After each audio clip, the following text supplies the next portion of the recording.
when her touch made my heart bloom. The coffee burned my tongue, but I barely felt it. I was too busy pretending not to watch her through the steam rising from my cup. Maya sat 3 tables away, her dark hair catching the afternoon light that streamed through the cafe windows. And I knew with painful certainty that I was falling apart, not the dramatic, sudden kind of falling apart that people write songs about. This was slower, more insidious. Every day for 6 months, I had been coming to this cafe at exactly 3 o'clock, ordering the same bitter coffee I didn't even like, just to steal glances at a woman who didn't know I existed. My therapist would probably call it obsession. I called it survival, because somehow those stolen moments were the only times my chest didn't feel like it was caving in. I had spent 28 years building a life that looked perfect from the outside. A respectable job at my father's law firm, a spacious apartment in the right neighborhood, clothes that whispered old money, even though my family had clawed their way up from nothing. I had dated exactly 3 men, all of them vetted and approved by my mother, all of them safe and suffocating in equal measure.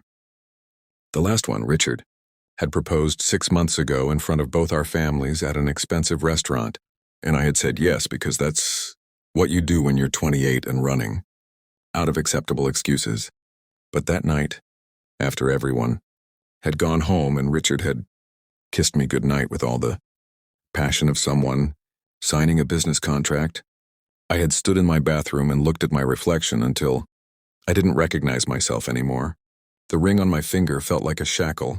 The life stretching ahead of me felt like a prison sentence.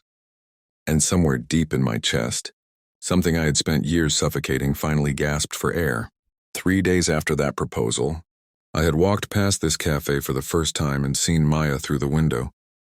She was laughing at something on her laptop, her whole face transformed by joy, and I had felt something shift inside me that I couldn't name and couldn't ignore.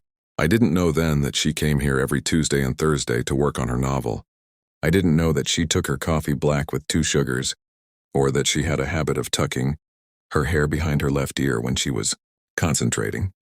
I didn't know anything, except that looking at her made my heart do something it had never done before, not once in 28 years of trying to force it into the right shape. So I started coming here, Tuesday and Thursday at 3 o'clock like clockwork. I would sit at my usual table by the wall, open a book I never actually read, and watch her exist. It was pathetic and I knew it, but it was also the only honest thing I had done in years. I told Richard I had joined a book club. I told my mother I was taking a sculpture class. I told myself I would stop after just 1 more week, 1 more glimpse, 1 more moment of feeling something real. But here I was 6 months later and Maya still didn't know my name. The day everything changed started like all the others. Maya came in at 3:15, ordered her coffee, settled into her usual spot. I watched her over the rim of my cup, careful not to let my gaze linger too long, always ready to look away if she happened to glance in my direction. But this time, when I looked up, she was staring right at me. Not through me, not past me, but directly at me. And there was something in her expression that made my heart stop. Recognition, maybe, or curiosity. She held my gaze for 3 seconds that felt like 3 hours, and then she smiled. Not a big smile, just a small curve of her lips that somehow rearranged everything. I thought I knew about the world. Then she stood up, picked up her coffee, and started walking toward my table. Panic seized my throat. This wasn't how it was supposed to go. I was supposed to watch from a distance, safe in my cowardice, never having to face the reality of her, never having to risk the rejection that would shatter the one beautiful thing in my carefully constructed life. But Maya was already pulling out the chair across from me, already sitting down, already looking at me with eyes that seemed to see straight through all my pretending. "I've noticed you," she said, and her voice was lower than I had imagined, with a slight rasp that made my skin feel too tight. "Every Tuesday and Thursday for months now. Always the same table. Always the same cup of coffee you never actually drink." She tilted her head, studying me.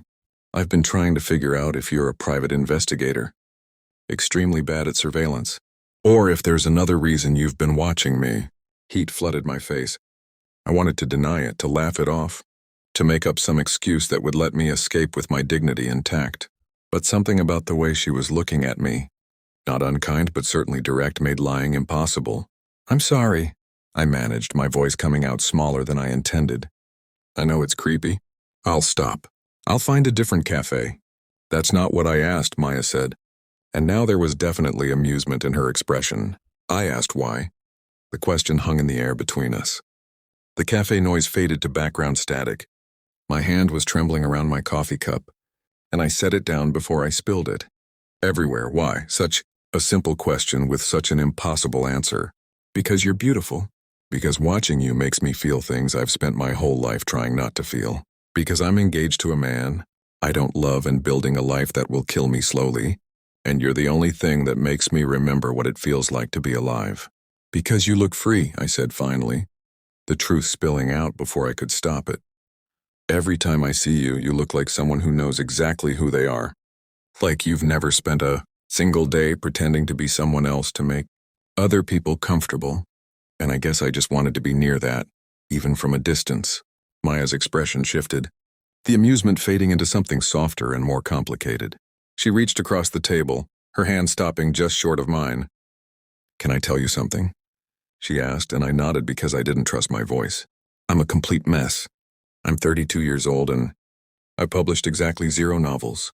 Despite trying for a decade, I live in an apartment the size of a shoebox with 2 roommates who hate each other. My family stopped speaking to me when I came out 5 years ago, and most days I feel like I'm barely holding it together.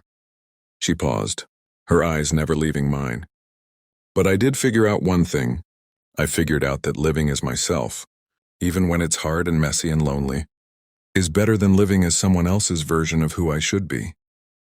Even when that version comes with approval and stability and all the things we're supposed to want. The words hit me like a physical thing. I felt tears burning behind my eyes and blinked them back furiously. I'm engaged, I heard myself say, though I hadn't planned to tell her that. To a man. The wedding is in 4 months. Do you love him? Maya asked, and there was no judgment in her voice, just genuine curiosity. No, I said. And it was the first time I had admitted it out loud to anyone, even myself. I don't think I even like him very much, but he's what I'm supposed to want. He's safe. He makes sense. And what do you actually want? Maya asked, and her hand moved closer to mine. Not quite touching, but close enough that I could feel the warmth of her skin. The answer sat in my throat, too big and terrifying to speak. But Maya waited, patient and unflinching, and somehow that patience gave me courage. I want to know what it feels like, I whispered. To be touched by someone and feel it all the way down to my bones. To look at someone and not have to explain or justify or apologize for what I feel. I want to stop pretending. I want to stop being so terribly exhaustingly afraid all the time. Of what? Maya asked gently. Of this, I said, and finally, I let myself look at her the way I had wanted to for 6 months. Not stealing glances, not pretending, just looking. Taking in the curve of her jaw, the flecks of gold in her brown eyes, the way her lips parted slightly when I held her gaze. Of wanting this. Of wanting you even though I don't know you. Of everything that wanting you would mean. Maya's hand closed over mine then, her fingers warm and solid and real. The touch shot through me like electricity, like relief, like coming home to a place I had never been.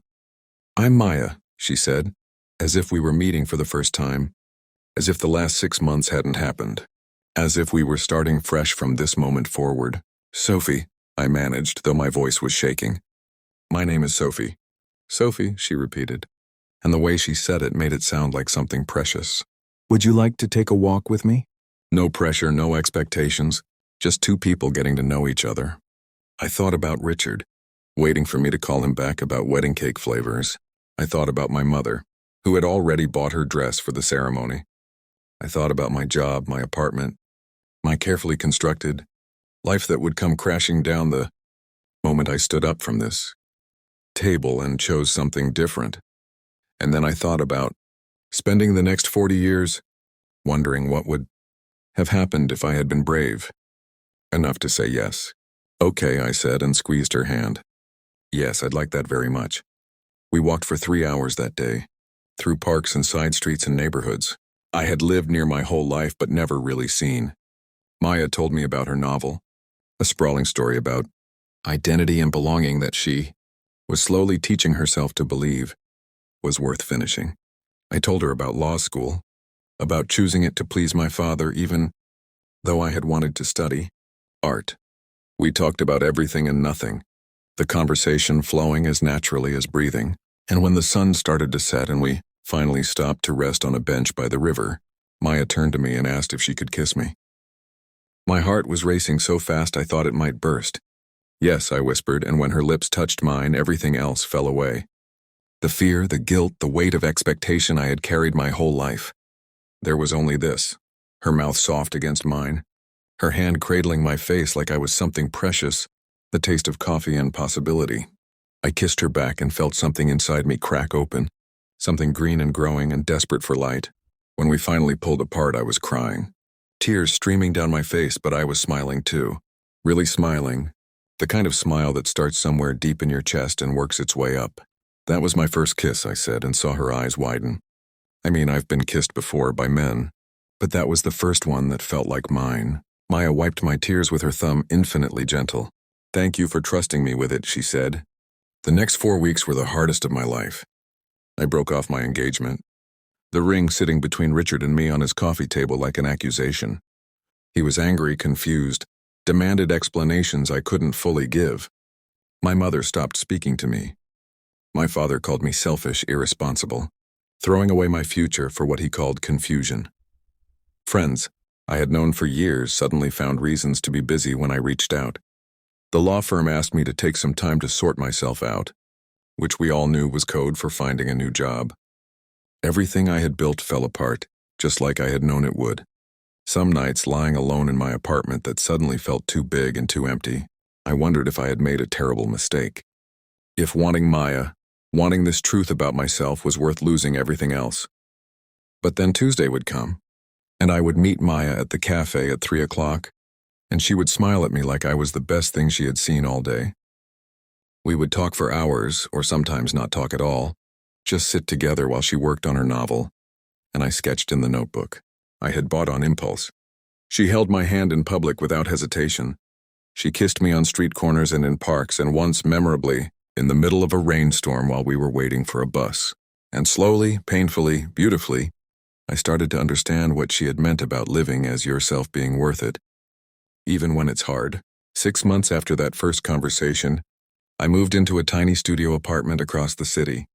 It was one room with a bathroom so small I could barely turn around. Nothing like the spacious place I had left behind. But it was mine in a way nothing else had ever been. I hung my sketches on the walls. I bought a small easel and started painting again for the first time in 10 years. And every Tuesday and Thursday, I went to the cafe where Maya and I had met, not to watch her from a distance anymore, but to sit beside her, our knees touching under the table while we each worked on our separate projects. Sometimes she would look up and catch me staring, and instead of looking away like I used to, I would lean over and kiss her, right there in front of everyone, claiming the joy of it. If this story touched something in your heart, if it reminded you of your own journey toward living authentically, or if you believe in the power of being true to yourself even when it costs everything, please take a moment to like this video and share it with someone who needs to hear it today. Your support means the world, and help stories like this reach the people who need them most. My family still doesn't speak to me much. I found a new job at a smaller firm that doesn't care about my personal life as long as I do good work. Some old friends came back, apologetic and awkward but trying. Others never did. The life I have now is smaller in some ways, less prestigious, less secure. But when Maya stays over and I wake up to find her sleeping beside me, her face soft in the morning light, my heart does that thing it started doing in the cafe a year ago. That blooming thing, that alive thing. She's teaching me that courage isn't the absence of fear, but the decision that something else matters more. That authenticity isn't comfortable or easy, but it's the only thing that feels like breathing. That love, real love, the kind that makes your heart bloom and your soul unfurl, is worth every single thing you have to lose to claim it. Before we reach the end of Sophie's journey, I want to ask you something from my heart. If this story resonated with you, if it made you feel less alone in your own struggles or reminded you why living authentically matters, please leave a comment below telling me which moment affected you most. I read every single one, and your words mean more than you know. Last Thursday, Maya finished her novel. She called me at work crying and laughing at the same time, saying the words she had typed "the end" and meant it. That evening we celebrated at the cafe where it all began, sitting at what had become our table, And she told me she was dedicating the book to me, to the woman who taught her that being seen, really seen, was the greatest gift we could give each other.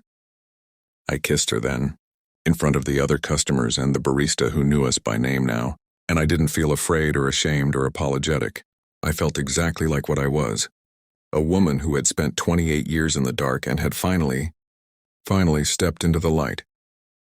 My heart was blooming wild and unstoppable in mine, and every petal unfurling whispered the same truth. This is what it feels like to be free.